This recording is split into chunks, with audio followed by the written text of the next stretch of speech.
Okay, so you've gotten the agency disclosure brochure signed and you've gone over that with your clients. Now it's time to go over the buyer's representation agreement. It's going to be really important that you know all of the terms that are outlined here and exactly what they mean. But just like with the agency disclosure brochure, you don't want to sit there and read line by line with your clients. They don't have time for that. You don't have time for that. So you want to be able to give a really good brief summary. So what I'm going to do is give you a summary of what all of the sections mean, and then just kind of give you the bullet points as to how you should present this to your clients to be as efficient and effective as possible. Okay, so what I like to do, and I would advise having a copy of the buyer's rep agreement with you as we go through this, so that way you can go through the sections as well. But what I like to do is, on the top of the buyer's rep, there is a section that is in bold. And I always like to tell people, look, this section right here outlines your responsibilities per this agreement, and basically what those responsibilities are is that you will not be working with any other agents, and any real estate related communications, negotiations, anything like that, you agree that you're going to be working with me.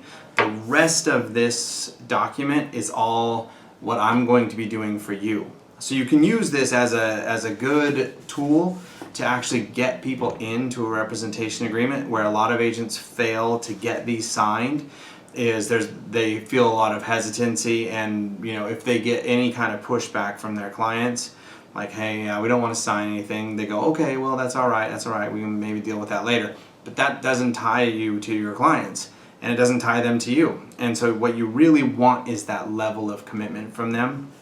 But so let's kind of go through this. So that first section in bold outlines the client's responsibilities, which is to basically agree that you are the agent that they're going to be working with. Section 2 is just has the definitive start and end date of this agreement. Section 3, the buyer's or broker representation and services. Basically, this outlines your duties to your client, which is to reasonably locate any properties that are listed and provide them to them. Now, you don't have a requirement to know about every single property that is unlisted, because there's going to be a lot of for sale by owners out there. We've all had it where a client comes to us and says, hey, I'm getting your listings, but you didn't send me this one that I found on Zillow, and why not? And it could be a for sale by owner, or it's Zillow, so it could have been already off the market now for 3 months, and for some reason Zillow still has it listed. So, but just knowing what these responsibilities are, you are there to notify them about any listings that fit into their criteria, as well as negotiate a purchase and sale agreement on their behalf. Transaction related services disclaimer, this is section 4, and this basically just says that throughout the process of the transaction, we're going to need the help of a lot of different professionals in a lot of different fields. Title and finance, just to name 2 right off the bat. But they could need plumbers. They could need a home inspection. They could need any number of different professionals in different fields. They could need roofing experts or electricians. The transaction related services disclaimer is basically a statement that, hey, look, I know a lot of people in these fields because I work in close proximity to these people on a regular basis, so I can make recommendations to you. However, I don't warranty or guarantee their work, and you agree to hold me harmless if there's any issues that should arise. Basically, if you agree to use a certain contractor or a certain home inspector, any type of agreement exists between you and them. So I'll make those recommendations for you, but I'm not guaranteeing their work. Financial information, they're going to have to provide you with certain bits of pertinent financial information, especially if they're going to be purchasing using cash. You're going to need to see proof of funds. If they are using financing, you're going to need a pre-qualification letter from their lender. So this section just outlines that they're going to be able to provide you with any information that is necessary to this particular purchase. Other potential buyers, this just states that, look, I'm a busy real estate agent. The likelihood that I have other buyers that are looking for homes that are similar to the homes that you're looking for is quite high. And so just know that I will maintain confidentiality of your offers, but it's not outside of the terms of this agreement for me to show you a listing and also show it to another buyer. Limits of confidentiality of offers. We have a duty to our clients to maintain confidentiality. However, when we fill out a purchase and sale agreement and we send it off to the listing agent, the likelihood that they can use that to leverage against another offer, or that they're gonna keep the terms confidential, well, that could happen and it might not. It's just basically this section just says, look, once I submit the offer, those terms and everything that we've outlined, it's out there in the ether now, and that listing agent or that seller can do with it as they will. So I am required to maintain confidentiality on your behalf, but the seller and the listing agent are not. Consent to limited dual representation and assigned agency. What I like to do when explaining this section is just say, remember earlier on the blue brochure or the agency disclosure brochure, we went over the difference between single agency and limited dual agency. This is where you actually make a decision. So if you want to see listings that I have listed, then I'll have you go ahead and sign this top section which says limited dual agency. If you don't want to see listings that I have listed and you only want me to be representing you guys in this transaction, go ahead and sign the single agency. Non-discrimination. This section is basically a statement that both you as the agent and the buyers will not discriminate against any seller based upon any of the protected classes. So whether it be sex, race, creed, religion, etc. Severability clause. I like to explain this one to my clients because it is pertinent not just to this agreement, but it's also pertinent to the purchase and sale agreement. Basically, I just let them know, hey, this means that if there is any term that needs to be changed in this contract or in the purchase and sale agreement, we can make those modifications without altering the contract itself. So, for example, let's say your clients want to sign a buyer's rep and they only are going to be here for 2 weeks, and they're like, look, if we don't find anything in 2 weeks, we're going to go ahead and we don't want the buyer's representation agreement to go beyond that. Some agents would sign that and say, that's fine, I'll do a 2-week buyer's rep with you. But let's say you get to the end of that 2 weeks and they're leaving, but they're like, we will be back next month and we really liked working with you. Well, you can change those dates. Those terms can be changed, and the rest of the agreement still maintains its integrity. Singular and plural, this one's pretty straightforward. These terms include each other when it's appropriate. Default and attorney's fees. So this section, number 12, default or attorney's fees, is on the purchase and sale agreement, but it's different than it is in this agreement. This one specifically is referencing a default on the buyer's behalf. It's not representing a broker default. It's not representing a seller default. This pertains to a default on the buyer's behalf. And so basically, as you have learned in real estate school and as we all know, if there is any type of litigation or civil action in real estate, the prevailing party does have the right to have their attorney's fees paid for by the party that loses. Earnest money dispute, interpleader. Basically, I just let my clients know, my goal is to make sure that we don't have any kind of an earnest money dispute, because I'm going to be very forthcoming with you guys about what is to happen with the earnest money if there is some sort of a if the contract fails, or if we're removing contingencies throughout the transaction. So, and I do like to do that, and we'll get into that in the purchase and sale agreement. But I do like to explain to my customers, look, my job is to protect your best interests, and in your best interests, you would never lose any earnest money. Now, my job is to protect you guys from getting into that situation. I can't protect you from everything. Namely, I can't protect you from yourselves. I've had buyers that were 5 days away from closing that went out and bought a new vehicle and they no longer qualified. Now, there are ways to still get your earnest money back in that situation. However, things happen, and sometimes buyers shoot themselves in the foot and they don't get their earnest money back. But my job is to make sure that you guys are aware throughout the transaction that, hey, look, if X, Y, and Z happens, you guys would lose your earnest money. If you guys back out at this point, your earnest money would be forfeit. However, if there is a dispute, the broker will rely on the terms that are outlined in this, well, not in this agreement, but in the purchase and sale agreement, as well as any addendums, counteroffers, etc., to determine what is going to happen with that earnest money. If there's any ambiguity, they may, at their sole discretion, decide to pass those funds off to a court or another jurisdiction or a potential mediator to go ahead and determine how those earnest money funds are going to be distributed.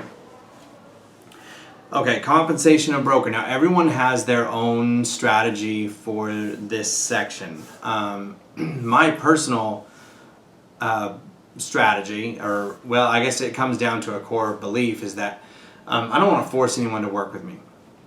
So in section 14A, I always check that box and I put 0. Just because I'm like, look, if you don't want to work with me, that's totally fine. I'm not gonna come after you guys for a fee.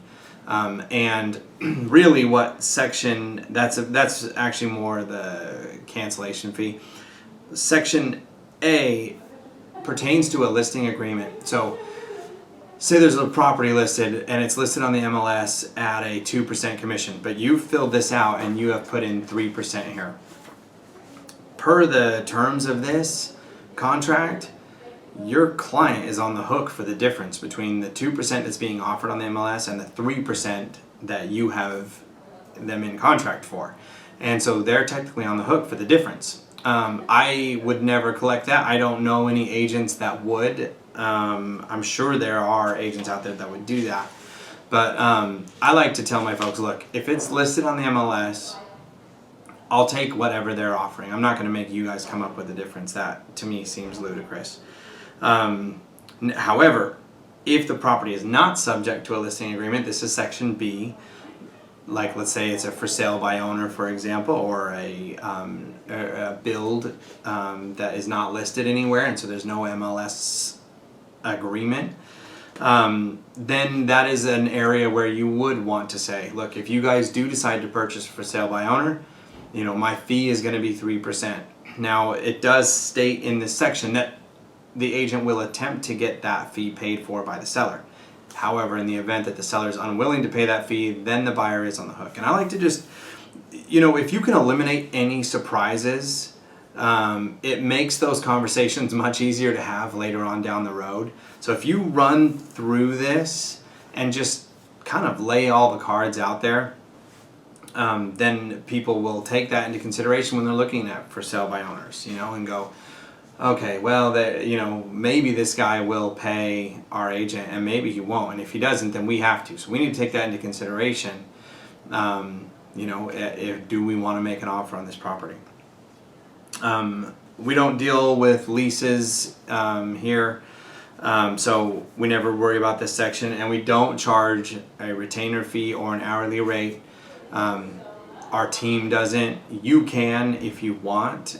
If you have a client that you feel like, yeah, these guys are going to be kind of wasting a lot of my time, you can charge an hourly fee or a retainer if you think that they're not likely to stick with you and you're concerned about that. That's totally fine to charge that hourly rate or that retainer fee. Then there is a clause in here that states that after the expiration of this agreement, this is right below section E here, if this agreement expires and they do end up purchasing a property that you did show them, that they are still on the hook for this agreement. So that's something to keep in mind. There is also at the line 156 does go over the cancellation fee. So that's something that you'll want to take into consideration if you want to charge that. There are agents in our office, there are agents on our team that do charge cancellation fees. I typically don't, but to each his own. That's a decision that every agent has to make on an individual level. Other terms and conditions, be really cautious when you're putting other terms and conditions, because you need to be really very specific if you're gonna be writing any additional items into this. I do like to go and just highlight section 16. You'll notice that it is in bold, and it's communication. Failure of the buyer to reasonably maintain communication with broker is a breach of this agreement.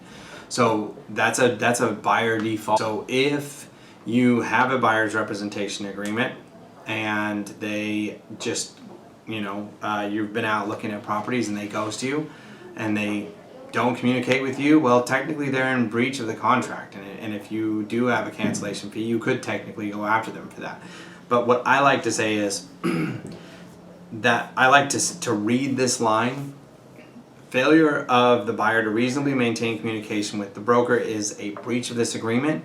And I like to say specifically, so don't ghost me, guys. If you guys decide that you aren't going to be in the market anymore, if you change your mind, whatever, I'm here to be your advocate, but we need to be able to communicate with each other. And so that generally kind of tends to put them at ease to where they don't feel like they're pressured to do anything, and so that seems to work really well. Transmission of documents. So we can fax and email contracts, and they still are legally binding. They're still legitimate contracts. Authority of the signatory. This is only going to come into play when and if you're representing someone who is a member of a corporation, a trust, an LLC, or a partnership, or some other type of organization. This just states that they have the authority to sign on behalf of that entity. Number 20, merger and time is of the essence in this agreement. So time is of the essence. I like to explain this because it will also be pertinent on the purchase and sale agreement, that deadlines matter. And so terms, start and end dates matter. And so we are going under, you guys are signing this contract with me, this agreement, for the next 4 months or however long it is. And so make sure that you guys are aware of those time frames. Item 21, force majeure. This basically just means that no one is going to be held responsible if, for reasons beyond your control or the buyer's control, we're not able to negotiate a contract successfully. So those force majeure basically means acts of God, riots, wars, global pandemic, anything like that. That's what that means. Your clients might ask you what force majeure is, and if you don't know, then you'd be looking like a deer in the headlights going, I don't know what that is. Just know what that means. Just basically means forces outside of all of the parties' control. Item number 20, the final item is access. And I like to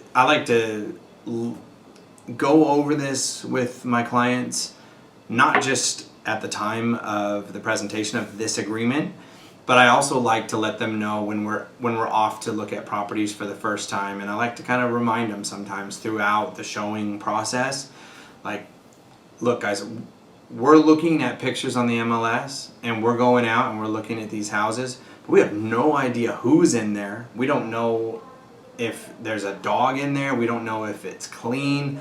We don't know if someone that had COVID or the flu was just hacking all over the place and just coughing up a lung, and we're walking in there and we have no idea what's going on. So just know that life is risky and dangerous, and we're venturing out into the world. So that you agree to hold us harmless if you step on a floorboard and it happens and it cracks through. and you're injured or anything like that, God forbid. But that is real life, and those things can happen. And so you agreed to hold us harmless in that scenario. So spend some time going through this. Know what all these terms mean, because the last thing in the world that you want to have happen is someone ask you, hey, what is this term? And then not know what it means. Or you have to turn it around and look. Nothing will undermine your credibility more than not knowing what the terms are in the agreement that you're asking your clients to sign. So, yeah, good luck getting these buyer's reps signed.